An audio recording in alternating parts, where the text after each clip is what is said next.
Olá, meus amigos e minhas amigas, estamos iniciando mais um Momento Jurídico. Hoje estamos trazendo o cientista político e professor da nossa Universidade Federal, Eduardo Magalhães. Uma pessoa que em tudo e por tudo tem autoridade intelectual para emitir conceitos no que diz respeito ao esquema, vamos chamar assim, gerencial de um país. Então é com ele que nós vamos conversar, e conversar de forma espontânea, como eu sempre faço, sobre coisas do nosso país, evidentemente que, quando oportuno for, fazendo um cotejamento com países que estão aqui próximos de nós, ou países da Europa, para a gente ver como andam as nossas instituições. Eduardo, eu quero logo, de partida, quero te agradecer. Você sempre, de forma muito gentil, muito elegante, você atende os nossos convites, e isso para o nosso programa é uma coisa muito boa, porque você traz o que se chama de luzes aqui para o nosso ambiente. Então, quero te agradecer e quero deixá-lo à vontade para uma primeira saudação, um primeiro conceito, para as suas primeiras palavras para os nossos telespectadores. E eu vou começar realmente com o conceito. Eu tenho pensado muito sobre a situação que nós vivemos no Brasil e não pensado em busca de fragilidades, de problemas, de fraquezas do sistema ou das pessoas, mas em busca de soluções, sabe? E comecei a pensar sobre se nós não estamos necessitando de um novo contrato social, não é? Aí comecei a pensar das origens do contrato social e fui para a origem da literatura. O que eu penso como a literatura começou, dos caçadores saíam muito cedo e à noite, quando voltavam ao redor de uma fogueira, eles falavam das aventuras do dia. E aí eles começavam a criar. No momento da criação do contrato social, pelo menos de Hobbes, é evidente que houve, por parte dos cidadãos, uma decisão importantíssima, que eles abdicavam de todos os seus direitos, desde que o soberano lhes garantisse a vida. Nós não chegamos ainda a esse ponto da necessidade de um contrato social que nos garanta a vida. Mas nós precisamos de um entendimento que passa pela necessidade, no mínimo, de um pacto social. De um pacto aos moldes do Pacto de Moncloa, lá na Espanha, quando forças não eram só opostas ou adversárias, eram inimigas.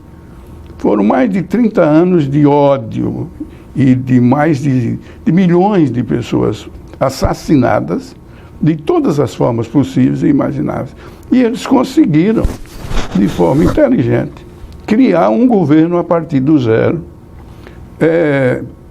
fugir de uma tradição afortunada com a monarquia, mantendo a monarquia, mais ou menos dentro do estilo inglês, e que tiveram um sucesso retumbante.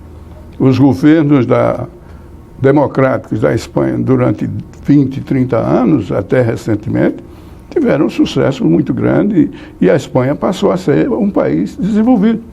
Um país que teve uma glória extraordinária no passado, mas que tinha desaparecido, como Portugal. Pois bem, eu acho, Jerônimo, que nós estamos nesse momento na história do Brasil. Um momento crucial. Um momento crucial. E que se nós não tivermos a prudência, a inteligência de chegarmos a um tipo de pacto ou a um contrato social, nós poderemos descambar ou nos encaminhar para qualquer tipo de situação, inclusive a situação de violência. Isso me preocupa muito, porque as pessoas desenvolveram tamanho desrespeito umas às outras, que é muito difícil se chegar a algum tipo de... Eduardo, um fenômeno, vou chamar um fenômeno que realmente me chama a atenção e que de certa forma me comove, é a apatia da nossa sociedade diante de situações que eu chamo de grotescas. Parece que aquilo ali não nos diz respeito, eu não vejo realmente um movimento com mais ênfase, com mais contundência, essa que é a expressão, porque é uma verdadeira apatia. Mas em realidade, do ponto de vista de política e do ponto de vista social, quem definia Durkheim, ele definia essa apatia como anomia, que é muito mais significativo, que é o desaparecimento da crença nas autoridades e nos sistemas. Anomia. Você sente falta das coisas que são indispensáveis para que a sociedade consiga viver consigo mesma e possa lutar pelos seus objetivos, pelos seus ideais. Essa anomia em que você não se identifica com nada, nós estamos a caminho disso aqui no Brasil nesse momento. É uma fragmentação tão exagerada e tendendo para a violência que você chega a não ter objetivos comuns. E nenhuma sociedade que não tenha a maioria dos objetivos sendo comuns, a tendência é essa sociedade se esfacelar. Meu caro Eduardo, um outro fenômeno que me chama a atenção é que em nosso país tudo ocorre muito devagar ou quase não ocorre. Por exemplo, nas minhas análises, nas minhas leituras, eu captei uma expressão de Rui Barbosa. Rui Barbosa é a grande origem, vamos chamar assim, de enfrentamentos com relação à política. Olha, isso ele disse no final do século XIX, no finalzinho ele disse, em perplexidade também, ele disse, eu não compreendo, isso não mudou, interessante é isso. Eu queria uma análise sua, é muito importante para nossos telespectadores e para mim pessoalmente, uma análise sua.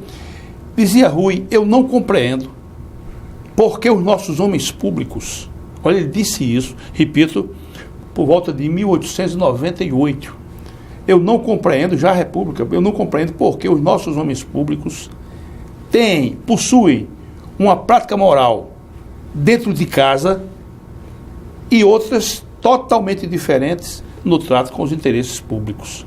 Ele ficava estarrecido como é que o indivíduo tinha um comportamento perante sua mulher, seus filhos, parentes próximos ali, e tinha um comportamento totalmente desarrazoado frente a uma gestão e tal. E como é que fica isso, Eduardo? Olha, eu tenho... O Rui Barbosa é um dos ícones da minha vida intelectual. Era um diferenciado. Diferenciado. E eu não tenho... Até acho que ele foi responsável por muitas das coisas erradas do Brasil.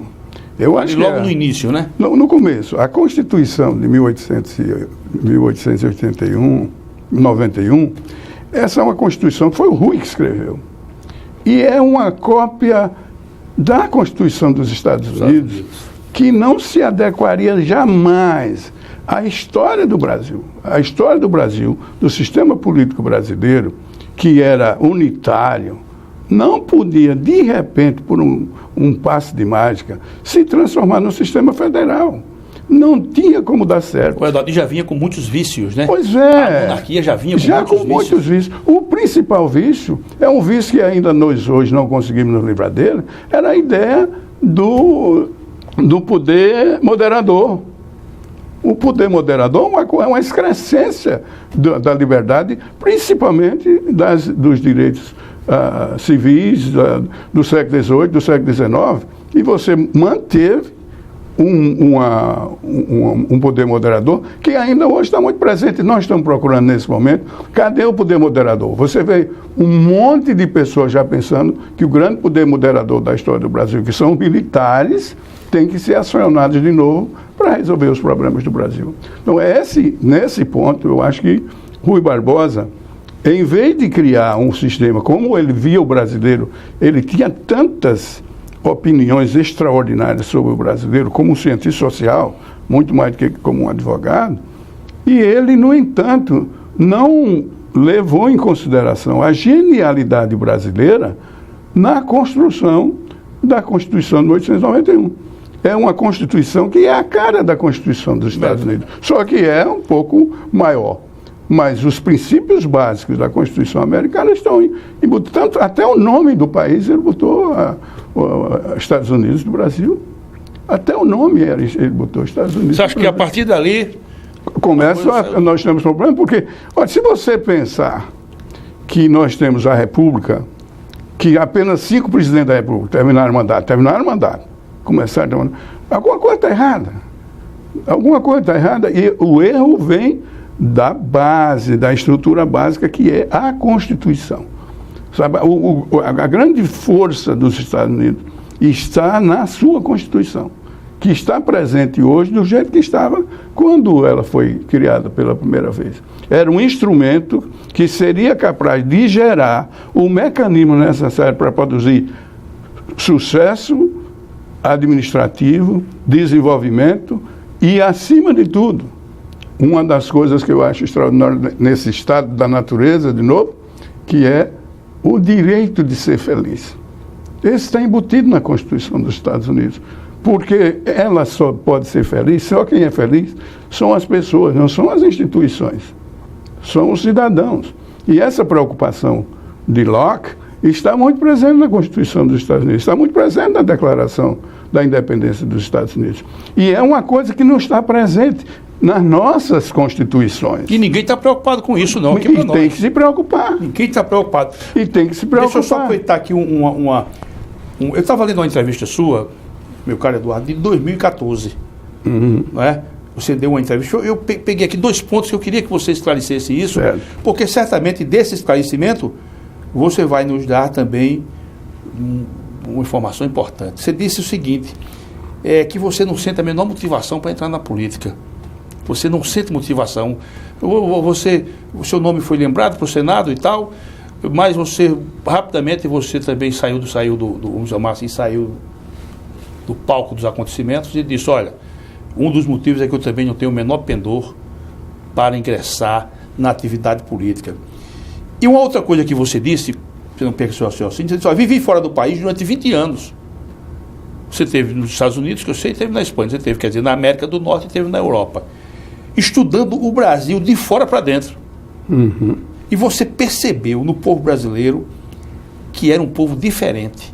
Eu queria que você me esclarecesse isso. Primeiro, a sua inapetência, vou chamar assim, para a atividade política partidária. Atividade política partidária. E a outra você vê o povo brasileiro de forma diferente. Como é isso? Primeiro, essa satisfação vicária. Eu me sinto muito bem. Na minha atividade intelectual, a atividade de professor, eu cresço com o crescimento dos meus alunos. A minha maior alegria é ver os meus alunos crescerem. Então, eu me sinto muito bem quando eu vejo políticos que eu admiro, ou com os quais eu tenho o prazer de trabalhar, crescerem e levarem avante os projetos que eu não tenho a competência nem a inclinação para desenvolver. Certo. Então, eu me sinto muito bem de ser apenas parte de um projeto. Posso até pensar o projeto, mas não me sinto bem na execução do projeto. Então, por isso que eu sempre preferi ser um analista político em vez de ser um político. Por sinal, eu disputei uma eleição para vice-reitor da UFAL, até numa conjuntura que eu achava que era interessante, o caso do Sávio, o caso da Ana Deise, que era outro candidato, e eu achei que era interessante participar, até porque a minha casa, fora de casa, sempre foi a universidade. Você vive o dia a dia da universidade? Eu vivo o dia a dia. A minha vida era a Universidade Federal de Alagoas. Ainda hoje, a minha casa é a Universidade Federal de Alagoas. Então, essa não me causa muita surpresa que eu tivesse declarado que eu me sinto muito mais à vontade sendo a eminência párida, sabe? Ficar nos bastidores, porque essa sempre foi a coisa que eu preferi. A segunda foi... Você vê o Brasil, você estudou o Brasil de fora para dentro. Você percebeu que é um povo diferente. Eu entendi isso que quis dizer. Completamente diferente. No sentido. Completamente diferente. E qual é a diferente. repercussão disso, Eduardo? A repercussão é que os nossos pensadores, a começar por Rui Barbosa, nunca colocaram como ponto de partida nos nossos projetos essa coisa genial e extraordinária que é o povo brasileiro. O Darcy Ribeiro era um dos grandes fãs da cultura brasileira, do povo brasileiro. Ele achava que não havia nada igual ao povo brasileiro, com todas as mazelas, com todas as dificuldades. Eu também. Eu acho que a nossa capacidade de inventar, de criar, de se adaptar, de ser flexível, de ser alegre, de ser feliz, não há outro povo que tenha isso. No entanto,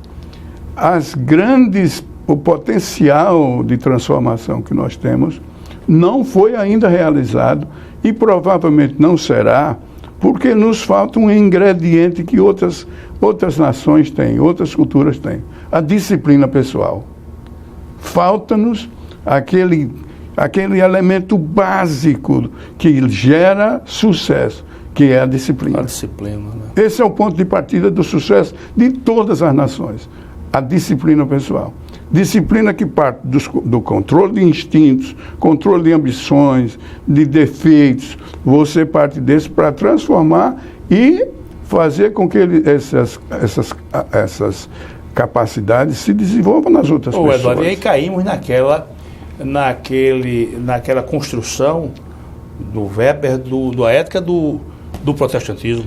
Pois essa é outra coisa muito interessante, e eu não sei se a religião tem um papel preponderante, mas sei que a religião católica dos Estados Unidos se adapta a princípios basicamente protestantes. Que é diferente da nossa, então. Que é diferente completamente. A ética protestante é completamente diferente da ética católica. Você fala com a questão da disciplina, então. A questão da disciplina, porque o ponto de partida é a disciplina pessoal. Esse é o ponto de partida. E o sucesso, ele depende, tudo se inicia a partir do próprio cidadão. Agora, como diz a Constituição americana, é pluribus unum, né? A pluralidade do um. Você é um indivíduo especial com todos os direitos, mas o seu semelhante, ele também tem todos os seus direitos que você tem. Essa pluralidade do um é o que faz uma grandeza dos países. Eduardo, isso quando você fala nas relações interpessoais, isso é importante. Você imagina uma nação que é a preocupação com o outro, ou seja, é a solidariedade que há, me parece que na América do Norte, isso há de forma grandiloquente, né? E veja bem, esse é o perigo que a administração Trump vai trazer, de se criar uma separação que não é baseada nos princípios elementares da cidadania, partindo desse princípio do pluribus unum, né? Da pluralidade do um, e que tudo uma lei de ouro, uma golden rule, a regra de ouro do pensamento da cidadania americana, da nação americana, é no outro, no seu semelhante. E não é religiosa, não. É civil, é nacional, é do ponto de vista da sua relação com o país, com a nação, com a ideia de cidadania igualitária, sabe? É outra coisa de conhecer o Brasil estudando de fora para dentro, é a coisa mais incrível que nós não gostamos de ser iguais. Que o princípio básico da democracia, dois pilares importantes, é a igualdade e a liberdade. A igualdade não há, porque nós não gostamos de ser iguais. Nós, como cidadãos, como pessoas, não gostamos da igualdade. Nós nos sentimos melhor quando somos diferentes. Seja pela coisa mais elementar, a maneira de fazer o cabelo, a maneira de andar, a maneira de dar um toque de bola, tudo nós criamos uma coisa que nos separe dos outros. Isso é péssimo. Isso é muito ruim. É muito ruim porque você tem dificuldade em aceitar os outros como eles são. Porque o seu é sempre principal e sempre predomina. O Eduardo, me diga uma coisa, a gente já vai entrando no assunto que eu quero chegar, que é do nosso país especificamente. Uma coisa que me incomoda é que eu olho, vamos fazer esse cotejamento, eu olho para os Estados Unidos e vejo dois partidos, republicano e democrata. E eu percebo que internamente eles são uniformes. Uhum. Eles têm o que se chama de um gerenciamento e eles seguem aquilo ali, evidentemente, com suas opiniões. Por que é que no nosso país, aí você vai me perdoar e peço permissão aos meus telespectadores para dizer isso, por que é que os partidos políticos em nosso país são tão amorfos, tão descaracterizados, tão carentes de personalidades, que a gente vê, por exemplo, tá essa esbórnia toda aí, você não vê um partido dizendo, não, nós vamos apurar aqui. Nós vamos apurar, por exemplo, o senhor José Francisco dos Santos, deputado federal, está sendo acusado de forma veemente de ter procedido dessa forma. E o partido está ali de braço cruzado, não existe um órgão interno que diz, nós vamos apurar, nós não queremos esse indivíduo aqui. Como é que isso funciona, Eduardo? Você percebeu o que dizer? Não, eu sei, eu entendo perfeitamente. Olha, a nossa situação da política brasileira... É muito triste, Eduardo. Primeiro, tem uma tristeza. Quando, a partir da década de 80, que foi uma década perdida do ponto de vista econômico e financeiro para o Brasil, nós tivemos um prejuízo grande, e ele passou a ser uma luta permanente pela sobrevivência no Brasil, não é? Que ainda hoje continua. Mas naquele tempo era exacerbada. E a política passou a ser uma atividade extremamente lucrativa. Extremamente lucrativa. E ao ser lucrativa, você atrai pessoas competentes. Chegou a ser um negócio, né? É um negócio. Não chegou a ser, não. Continua sendo. Não é um negócio simples, é um grande negócio, que requer grandes investimentos. Mas o retorno é a mesma coisa que você investe numa fábrica, numa empresa, você investe na política, porque o retorno é muito grande. E no caso do Brasil, que a Constituinte de 1988 não teve a prudência talvez tenha faltado um Rui Barbosa, de antever o que aconteceria no futuro. E eu me surpreendo de ter uma pessoa como o Fernando Henrique Cardoso, que participou dessa conversa. É um grande pensador. Um grande pensador, um grande sociólogo, de não ter antecipado o que acontecia com essa multiplicidade de oportunidades que foram criadas, principalmente da multiplicação dos pães na forma de partidos múltiplos no Brasil. Você tem nos Estados Unidos, você pode ter múltiplos partidos, mas não há como eles prosperarem. Os do Brasil só prosperam pelo fundo partidário. Né? E o sentido também de negócio, né? Pois é, de negócio. É de negócio. Você vai utilizar o recurso do fundo partidário no seu interesse, no interesse dos seus protegidos e nos seus interesses, pode ser até de um partido. Mas o interesse principal é você crescer financeiramente através de um projeto. Então nós podemos chegar à conclusão de que esse estado de coisas, esse estado catastrófico, nós podemos imputar também aos nossos partidos políticos. Mas claro, principalmente. Porque, veja bem, a ideia de múltiplos partidos não é coisa nova. A Alemanha já chegou a ter 8, 9 partidos, mas 8 ou 9, não 35. Não 35, como nós temos hoje, 35 partidos registrados e 28 com representantes no Congresso. E se as coisas não se organizarem, se nós não tivermos um pacto, que eu estou propondo que nós tenhamos, você pode ter 50, 60, 70 partidos. Porque é necessário que se coloquem barreiras. Porque senão você tem... E há os direitos que são otorgados a todos os partidos como se todos fossem iguais. Partidos que não têm a mínima representação ou nenhuma representação no Congresso, que têm o mesmo direito de um partido que tem 60 deputados federais, 70 deputados federais. Deixa eu te fazer uma pergunta, vamos já fazer o nosso intervalo, mas cabe essa pergunta. Um deputado federal como Tiririca, por exemplo, que ele trouxe muita gente. Muita. Qual a importância que esse cidadão tem para a melhoria do nosso meio político? Olha, a contribuição dele é mínima. Você conhece algum pronunciamento dele? Algum projeto de lei? Não quero projeto de lei que tenha prosperado, não, que ele tenha feito. Mas ele tem um exemplo, por exemplo, ele nunca faltou uma reunião de Congresso. Nunca faltou uma sessão do Congresso. Então, ele é um exemplo de que a assiduidade é importante para que aquela entidade funcione. E nada mais. É um camarada que acredita que ele foi eleito deputado federal e é importante que ele esteja presente. Mas ele numa democracia, você tem todos os tipos de representação, né? Você tem todas as áreas, todos os segmentos da sociedade são representados, ele representa os palhaços, né? Então ele é produto de uma resignação de uma parte da nossa população, somente é São Paulo que foi. Mas pode ser até mais do que uma resignação, pode ser até uma revolta.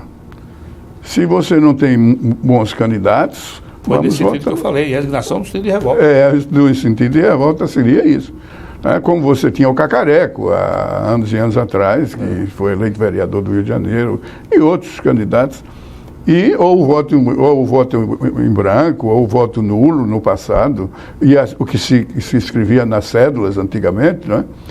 Se não existe mais essa manifestação, então você tem candidatos aí que são completamente desconhecidos e, de repente, ocupam um espaço. Mas nós estamos chegando, Carlos Eduardo, estamos chegando no fundo do poço. Eu vou lhe dizer uma expressão, a disfarçatez com que alguns desses homens que fazem parte do nosso Congresso, a disfarçatez, a falta de pudor com que eles se manifestam, alguns, eu vou tratar isso no segundo segmento, é uma coisa comovedora. É uma coisa que desmerece a todo homem que gosta do país, né? E que pretende uma sociedade melhor. E amedrontadora também. Ameaçadora das nossas bases democráticas e da esperança de um futuro. Não há nenhuma dúvida. Né? Essa ausência de valores éticos, de honestidade, de respeito, essas são uma maneira de minar o futuro de uma nação. Tá ruim o negócio. Meu caro Eduardo, vamos fazer uma pausa rapidinha e depois nós voltamos, que eu tenho outros assuntos para tratar com o ilustre amigo. Assuntos, muito inclusive, prazer. De uma maior contundência. Quero ouvir sua opinião a respeito de algumas coisas que eu estou vendo, acho que todo mundo está vendo isso, e a gente fica sem entender onde é que esse rapaz quer chegar, pelo amor de Deus. Meus amigos e minhas amigas, muito obrigado por esse acompanhamento que vocês fazem do nosso programa. Sempre agradecendo a audiência. Muito obrigado e voltamos já.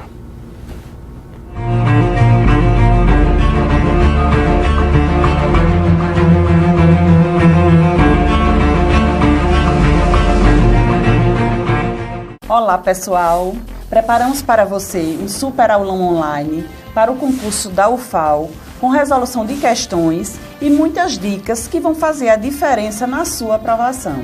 Disponibilizaremos essas videoaulas 2 dias antes da prova, nos dias 19 e 20 de agosto, com material em PDF, para que você possa fazer a revisão de forma mais tranquila e chegar afiado na hora da prova. Preparamos também o super aulão presencial, que acontecerá neste sábado, dia 20 de agosto, véspera da prova, a partir das 8 horas da manhã. Venha para cá, estamos juntos, a hora é agora. Faça já a sua inscrição. Mais informações, www.alagoascursos.com.br ou pelos telefones 3326-1227 e 3336-5864. Alagoas Cursos, preparando para vencer.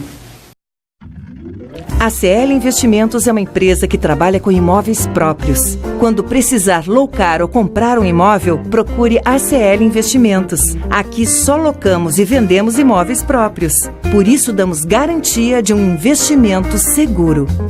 ACL Investimentos, Rua Durval Guimarães, Edifício Leonardo da Vinci, Ponta Verde. Fone 3327-3911.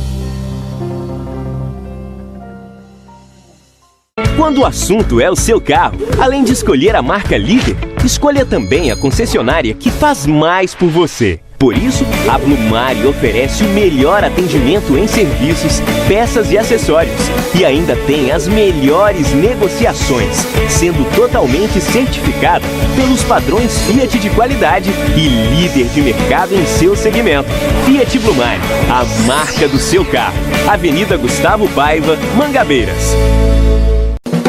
O filé do Zezé é a melhor opção. Temos um cardápio variado de churrasco e comida caseira. Churrasco de picanha preparados de um jeito todo especial. Zezé em Casa, 3313-4004. O Borrachão você já conhece. Aqui você encontra uma infinidade de produtos sempre com o menor preço. Dá uma olhada. Compressor de ar da Pressure, 24 litros, 116 libras, por apenas R$ 749,90. Tem ainda aspirador industrial da Ride, por apenas R$ 549,90. E na linha automotiva ainda tem para-brisas a partir de R$ 219,90 e você não paga a mão de obra. Corre pro Borrachão, 3336-4646.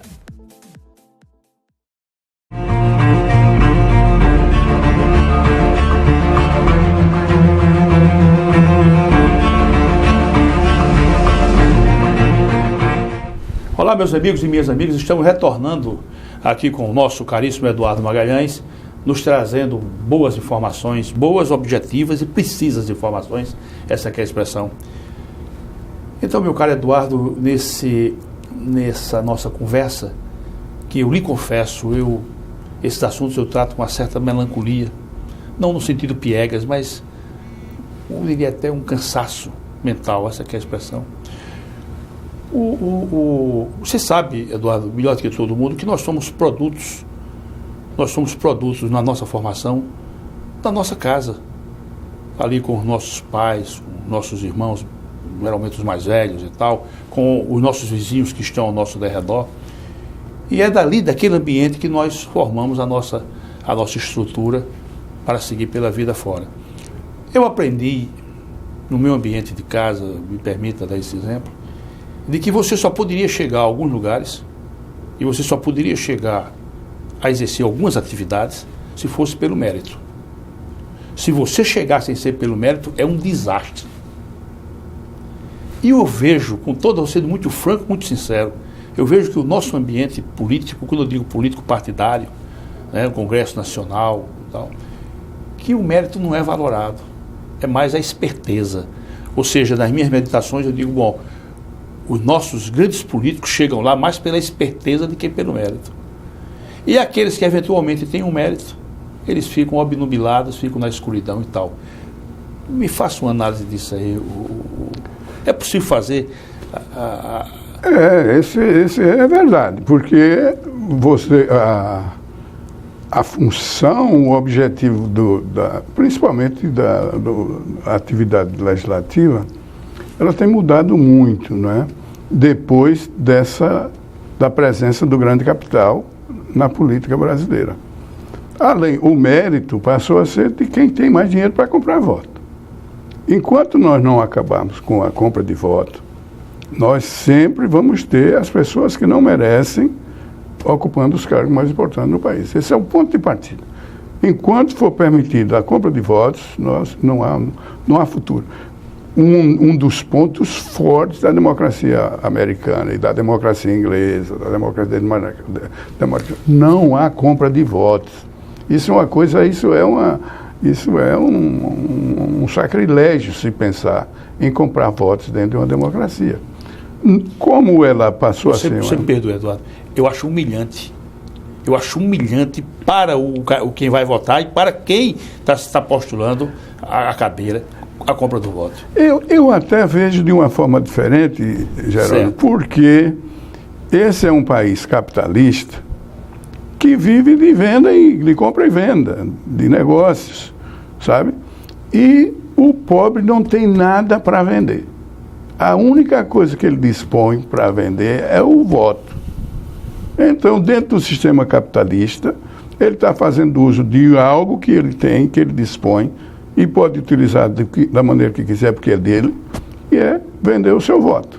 Mas é um crime, isso é um crime. Sim, do ponto de vista legal é um crime, mas do ponto de vista capitalista, onde você tem o direito de fazer uso daquilo que for possível, no sentido de lucrar, de ganhar, então a única coisa que o pobre tem mesmo é um voto. Então, no momento da eleição, ele vende o voto. Ele não vai dar o voto, porque é um voto perdido. Principalmente porque o problema da representatividade no Brasil é muito grande. Ou nós mudamos o sistema de escolha dos nossos candidatos, nós vamos continuar com esse problema. Qual a saída, então, Eduardo? Não, nós temos que criar um sistema, que poderia porque a pobreza ser... não vai acabar tão cedo. Não, vai piorar. Vai piorar. A pobreza no mundo, Jerônimo, pode ter certeza. Nós estamos criando um mundo em que um grande segmento da sociedade, de todos os países, será um segmento de párias, de pessoas que não têm nada a contribuir para a sociedade, que viverão com recursos do governo, sabe? Terão educação, terão comida, terão circo, terão tudo, mas não terão nada para contribuir. São párias, serão párias. Isso não é minha ideia, isso que eu me lembro de um congresso que eu participei há 50 anos atrás. Né? 50 anos atrás, meio século atrás. Que ele dizia que Peter Drucker, foi ele que disse que nós vamos ter, a sociedade de qualquer país terá um segmento que não terá nada a contribuir. Porque você tem as pessoas que não têm o talento nem a inteligência para levar avante as atividades numa sociedade de ciência e tecnologia. E você não pode parar o desenvolvimento científico e tecnológico. E certas pessoas simplesmente não se adequam para a atividade intelectual, a atividade de tecnologia e de ciência. E serão párias, eles viverão à custa do Estado. Isso é inevitável. Isso é inevitável. Já está acontecendo pelo mundo afora. Mas é possível mudar esse curso? Não tem como. Porque aí você vai mudar, sabe por quê? Porque nós estamos a caminho de produzir o homem no laboratório. O ser humano vai ser produzido no laboratório, aí você vai ter pessoas que não terão essas deficiências mentais de inteligência para levar avante os seus projetos. Meu caro Eduardo, por que é que em nosso país, a gente vê, regra geral, o elemento político, ou seja, o homem político partidário, os nossos congressistas, a presença dele não se dá mais pelo mérito e sim pela esperteza? Infelizmente, essa é uma evolução histórica, né, a partir da década de 80, em virtude da situação econômica que o Brasil atravessava, nós passamos a ter a política como uma forma, uma atividade comercial, uma atividade de negócios, uma atividade de ganhar dinheiro. E muitas famílias que historicamente financiavam a participação de pessoas que eram seus representantes, eles começaram a disputar eleições. As grandes famílias brasileiras começam a entrar na política e continuam na política. Então esse tem gerado um tipo de comportamento que poderia ter sido corrigido pela Assembleia Constituinte de 1988, não, 87, 88, e não foi. E como não foi, nós estamos hoje tendo que enfrentar esse problema todo dessa quantidade imensa de partidos que só existe porque tem o objetivo dos recursos do fundo partidário e a oportunidade que essas pessoas não teriam através da disputa pelo voto baseado no valor, no mérito e no serviço prestado dos candidatos. E esse é um problema muito sério que nós temos que resolver o mais rápido possível, porque senão, cada dia nós vamos piorando mais. Eduardo, você, em certa ocasião, você falou que, por exemplo, num país como os Estados Unidos, se o candidato demonstrar muita pujança financeira, o pessoal afasta, repele, né? Se ele demonstrar na campanha que está gastando muito dinheiro, ele se autodestrói, não é? Porque ele é lateralizado. Porque não é um lugar, todo mundo, se fosse ganhar dinheiro por dinheiro, você tem a maior riqueza do mundo nos Estados Unidos, poderiam disputar a eleição e ganhar a eleição. Se fosse a riqueza, a família Rockefeller nunca passou de governador do estado de Nova York, porque aquele dinheiro todo não servia para nada na política. Os políticos todos são de classe média, se bem que há uma elite do poder também nos Estados Unidos, né? Por sinal, há um livro muito famoso sobre essas pessoas importantíssimas, sempre foram da elite do poder, do processo decisório ou com influência nas pessoas que iam tomar as grandes decisões. Mas aqui, como é no Brasil, não tem mérito nenhum, né? Porque você tem essas pessoas, o Rockefeller, por exemplo, que era um homem muito rico, mas ele tinha um compromisso social em comum. Todos os projetos de iniciativa de direitos civis, direitos individuais e igualdade era uma coisa que foi defendida na década de 50 pelo Rockefeller sem levar em consideração a riqueza que ele tinha, né? Então, justamente, essa desqualificação dos nossos homens públicos está nisso aí, né? A desqualificação terrível que nós estamos vivendo, Jerônimo, é porque para onde o Gabriel Garcia Marques uma vez disse, se o mapa da Colômbia fosse vivo, onde você enfiasse o dedo sairia sangue, ou seja, é putrefato. Nós estamos descobrindo, infelizmente, que a grande maioria das pessoas que participam da política brasileira são comprometidas com a corrupção. Em todos os partidos, em todas as áreas, em todos os níveis. Isso é como um câncer, né? É uma coisa terrível, terrível, que nós temos que dar um fim nesse momento. Daí as primeiras palavras que eu disse, que nós temos que partir para um pacto ou para um novo contrato social.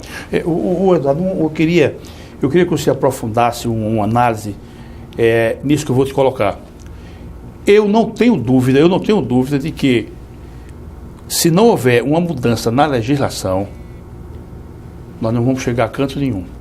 Todo esse esforço feito por esses que integram essa Operação Lava Jato, esses promotores, o juiz, isso, nesse momento nós estamos vendo, mas nos estados, juízes e promotores também bem intencionados, aqui nós temos também, como Pernambuco e tal. Se não houver uma mudança na legislação, isso vai ficar coisa pontual, sem ter seguimento. E eu não vejo a menor disposição dos nossos congressistas, que é que vão fazer as leis, terem essa aptidão para mudança. Como é que vai ser isso? Porque eu quero aprofundar depois, mas repare bem, aquelas 10 medidas, as 10 medidas que foram propostas, que aquele projeto é lá do pessoal de Curitiba, vou chamar assim. Eu leio, eu não vejo uma só que não seja voltada para o bem da população. Claro. Todas elas, sem exceção. Ela pode ser melhor ou menos ruim, vamos chamar assim, mas todas elas são voltadas para a melhoria da nossa dinâmica. Claro. E eu vejo as pessoas se insurgindo, as pessoas maldizendo daquele projeto. Como é que você vê isso, Eduardo? Olha, eu vejo o poder mais importante para o equilíbrio do funcionamento do Estado, o Poder Judiciário, num momento de crise também que vai ser dirigida para o Judiciário mais cedo ou mais tarde. A decisão do TSE de manter o Temer na presidência criou uma situação que vai ser complicada no futuro. Primeiro, o Brasil é o único país que tem uma justiça eleitoral. Mas ela não tem quadro, né? Ela pega emprestado. Mas tem a coisa pior, que é gastos. Sim, sabe? verdade. Tem muitos gastos. Verdade. Tá? E a justiça comum se torna muito mais forte se ela tiver também a responsabilidade da justiça eleitoral. E outra coisa, por que um Tribunal Superior Eleitoral e não o TJ ou dois tribunais? Por que essa força paralela que cria um espetáculo grotesco, como foi essa última votação da permanência do presidente Temer na presidência da República? Sabe, nós temos que consertar as coisas que são frágeis, porque a democracia é muito delicada. Mas, Eduardo, no caso do TSE, a emenda não poderia sair pior do que o soneto? Mas o fato é o day after, o que vem depois. Será que o Brasil aguentaria, nessa crise que nós estamos vivendo, a toca vamos dizer, a cúpula sair, por exemplo, no caso do Temer sair, como é que ficaria isso você teria o que já existem os meios, já existe a legislação no afastamento do vice-presidente da República também. Seria o presidente da Câmara. O presidente da Câmara assume, dentro de 30 dias, organizado uma eleição indireta para presidente da República. Mas seria muito traumático, Edward, com toda honestidade. Mas o Brasil já está acostumado com trauma, com dramas e com situações mais difíceis.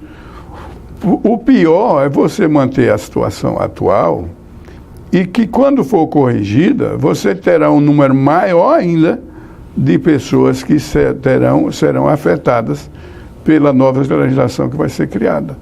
Você poderá ter pessoas que hoje ocupam cargos importantíssimos que não vão poder continuar ocupando esses cargos. Que mais cedo ou mais tarde vai ser descoberto que eles estão também comprometidos. Até o pescoço. Até o pescoço. Edward, me diga uma coisa. A decisão do TSE, já que você trouxe à colação esse tema, para o homem comum, para o cidadão trabalhador, cidadão que cumpre suas obrigações, qual é a repercussão daquela decisão? Nenhuma. A repercussão é o que o Jornal Nacional diz, ou o que o França Moura diz, ou o que o Dr. Jerônimo diz no seu programa. Essa é a repercussão. As pessoas ligam o rádio cedo, a televisão cedo, para aprender o que é que vão dizer durante o dia. Você acha que não há um juízo crítico do cidadão? Nenhum. Mínimo. Até um nível muito alto da sociedade, a análise crítica é mínima. As pessoas ficam ouvindo a opinião de alguém para poder se manifestar.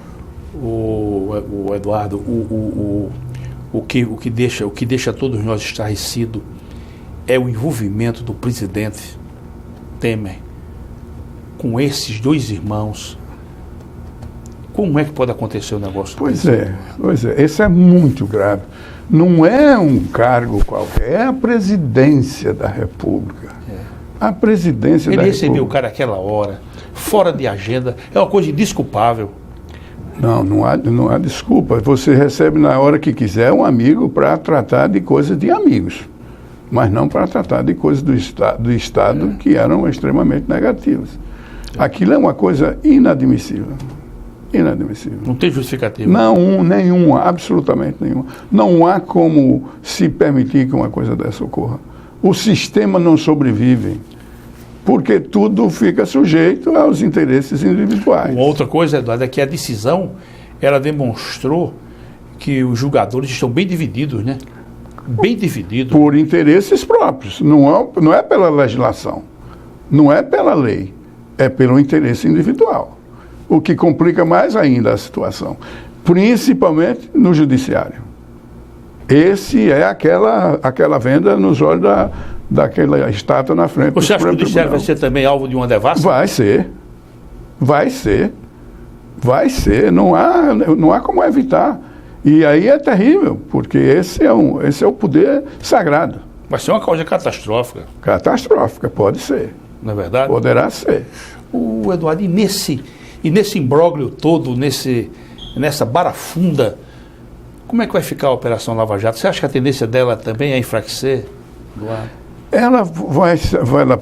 Ela sofrerá uma bala inicial, mas ela está no inconsciente coletivo. E uma vez que se penetra o inconsciente coletivo, de lá não sai. Só sai quando os problemas são resolvidos. Então ela está muito presente, muito respeitada e muito admirada. Se tentar mexer, vai ser problema. Vai ser pior. Não tem como mexer. Tem como fazer com que o impacto seja menor, mas não tem como evitar o impacto. Não tem como evitar. Não tem como evitar que, com as mudanças que ocorrerão no futuro próximo, eu vou citar aqui o presidente Fernando Henrique, num artigo que ele escreveu, que através de circunlocuções, rodando e rodando sem chegar onde queria, para dizer que o Temer não deve continuar como presidente da República. Se você ler o artigo do Estadão, durante as mais de 4.000 palavras que ele escreveu, ele estava dizendo um recado, que não pode prosperar o Brasil se o Temer continuar como presidente até 2018. Essas reformas não vão passar de jeito nenhum. Não vão passar. E são necessárias. O país tem que passar por uma transformação imediata, sob pena de nós sermos um país de segunda classe. Que nós não queremos isso, até porque nós temos o potencial para nos tornar uma grande nação. Uma grande nação, sem dúvida. Principalmente pela qualidade do cidadão que está no Brasil. Se conseguir, e através da educação principalmente, adicionar aquele ingrediente indispensável que nós não temos, a disciplina pessoal. A disciplina. Voltamos então à questão da disciplina, do engajamento disciplinado. O ponto de partida é esse. E quando você tem a disciplina, você tem isso tudo, você tem a coisa fundamental, que é a instituição básica de qualquer sociedade, que é a família. Ô, Eduardo, quem seria hoje a grande liderança em nosso país, a grande liderança política? Isso é o grande problema. Se você tiver um pacto, você tem que ter grande liderança, mas aí você tem que ir buscar lideranças sindicais. Fernando Henrique Cardoso seria uma grande liderança? Continua sendo uma grande liderança. E aí não precisa ser nem a liderança política, a liderança intelectual. Esse é um dos intelectuais mais respeitados no mundo, é Fernando Henrique Cardoso. O próprio ex-presidente Lula seria hoje uma grande liderança? Ele é uma grande liderança, mas não tem a cultura jurídica, nem a cultura social imparcial. Olha, o presidente Lula tem grandes contribuições ao Brasil. A justiça social mais ousada começa com o presidente Lula. Você tem o Bolsa Família de Fernando Henrique, que é uma atitude social, não é de justiça social. Mas o Bolsa de Lula, o Bolsa Família do Lula, esse tem que ter vida. Minha Casa Minha Vida é uma coisa extraordinária, em que o descamisado da década de 30, de Perón, ele voltou de uma forma muito, muito presente. O problema do Lula é a corrupção generalizada do PT. Mas as ideias de igualdade, de justiça social, essas estão muito presentes e que têm uma contribuição muito grande para um Brasil melhor. Porque veja que o nosso grande problema é que nós somos desiguais. Nós somos desiguais. E a desigualdade ela de uma certa forma, pode ser reduzida através das medidas que partam do Estado. O Estado é o grande responsável por esses caminhos que têm que ser descobertos ou criados para que a justiça social ocorra. Eduardo, você falou no grande pacto. Realmente eu vejo como uma grande pedida essa que é a expressão. Mas você acha que há temperança para isso? Você acha que há genética política para a formação desse grande pacto? Olhe, quem é que tem autoridade moral para convocar esse grande pacto? Nós, o povo. O povo? Nós, o povo. Nós, o povo brasileiro. Veja bem, essa é que é a Constituição, começa, a Constituição dos Estados Unidos começa. Nós, o povo brasileiro, americano. Nós, o povo. Não foram pensadores, não foram políticos, foram os cidadãos. Nós, o povo. Nós decretamos a independência dos Estados Unidos. Nós criamos um governo nos Estados Unidos. Nós, o povo. Então, essa é a coisa que nós não tivemos ainda a coragem e a ousadia de acreditar na genialidade do povo brasileiro. Nós somos capazes de superar tantas crises. E essa é uma crise que talvez seja a maior de todas. E essa é uma crise que nós ou superamos ou vamos ter um futuro terrível para nossos filhos, para as gerações que nos seguirão. O Eduardo, interessante que você falou, o povo, uma certa vez a gente conversando, você disse que, eu acho que não sei se é na Câmara dos Deputados ou é no Congresso dos Estados Unidos, que é uma pedra de granito, e lá está escrito aqui manda o povo. Manda o povo. Onde é? É no Congresso dos Estados Unidos. Aqui manda o povo. Aqui manda o povo. E aqui é diferente? É diferente. É diferente. Aqui mandam os deputados. Pelo amor de Deus. Né? Pelo amor de Deus. A nossa representação tem que ser mudada. Tem que ser mudada imediatamente. Não há saída. Né? Para que o povo se sinta como responsável pelo seu próprio destino. Você tem que ter os meios de participar do processo decisório. Aí vem a democracia direta. A democracia direta, no mínimo a democracia semidireta, que você tem uma participação muito grande nas decisões mais importantes, como você tem na Suécia, como você tem na Suíça, como você tem na Califórnia, uma democracia indireta. Eduardo, então nós estamos numa situação que não dá para voltar mais. Não tem como voltar. Não tem como retroceder. Não há como retroceder. O que Fernando Henrique disse de uma forma que ele está sofrendo muito como intelectual, como estudioso. Porque ele tinha há um mês dito que nós tínhamos que apoiar o presidente Temer. Ele depois se deu conta de dizer é um desastre para o Brasil se o presidente Temer continuar. Mas ele não podia dizer isso. Então, em 4.000 palavras, num artigo do Estadão, ele disse, nós temos que tirar o Temer. Nós temos que tirar o Temer. É isso aí, meus amigos e minhas amigas. Ouvimos aqui a palavra do nosso Eduardo. Vamos refletir, vamos fazer uma análise, vamos discutir isso de forma bastante sincera e, sobretudo, pensando no próximo, nos nossos irmãos que estão próximos de nós, que é o que se chama de solidariedade. Eduardo, muito obrigado. Sempre agradecido ao amigo. Essa sua conversa aqui é muito boa e ilumina o nosso programa. Muito obrigado. Muito obrigado, é um prazer. Meus amigos e minhas amigas, sempre agradecendo a honrosa audiência e repito, esse tema, para mim, ele é muito doloroso mesmo. Até a próxima, se Deus quiser. Tchau.